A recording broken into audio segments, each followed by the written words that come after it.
có đi chơi mà nó vào nhà rồi Dice l'uomo tori marcio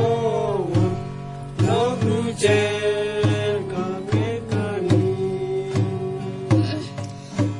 Dice